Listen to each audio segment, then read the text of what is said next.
Back to that breaking news that we've been following on the January 6th Select Committee. Joining me now is Massachusetts Congresswoman Katherine Clark, Assistant Speaker of the House. Congresswoman Clark, thank you so much for your time. Let's talk about the decision today. What does the Minority Leader decision to pull Republican members mean for this process? Is it really going to be able to proceed, as Speaker Pelosi and, as we heard earlier, Congresswoman Cheney say, that it will be nonpartisan even without any of McCarthy's appointees?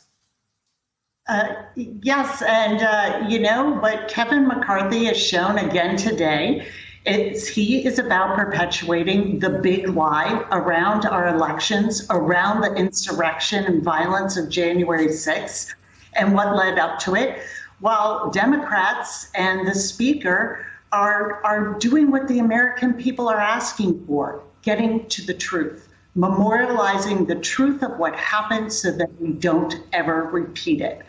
This was the most violent incident at our Capitol, the greatest attack on our democracy since the 1800s. And we have to answer this moment by getting to the facts and doing that in a way that is transparent to the American people. And I am sorry that the Republicans do not want to participate in it, but that is not going to stop us from pursuing the truth in this matter. I want to give you a chance to respond to something Leader Kevin McCarthy said. And he essentially accused Speaker Pelosi of creating a sham process.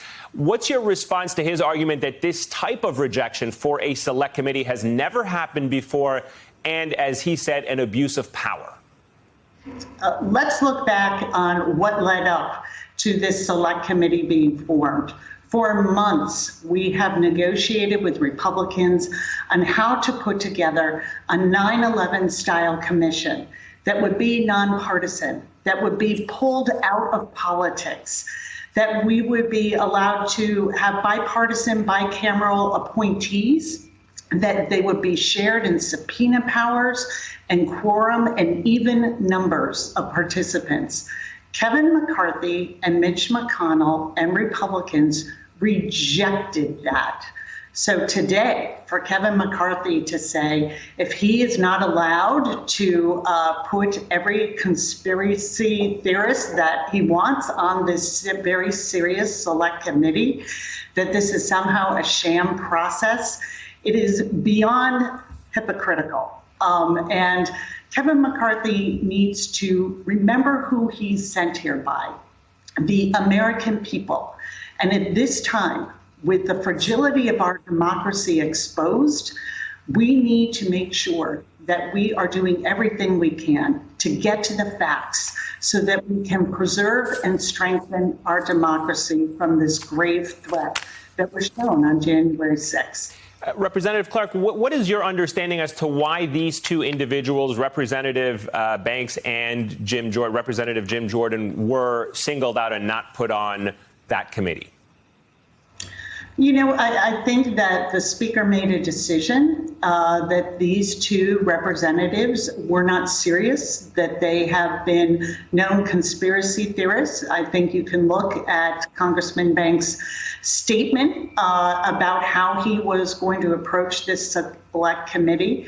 And again, it goes back to making sure this is not a select committee with members that are there to do anything but get to the truth.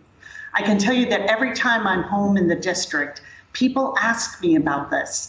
The American people want to know what we are going to do. And this select committee must have people on it with not agreement around policy matters, but agreement that they are going to seek the truth. And these two members did not show that quality.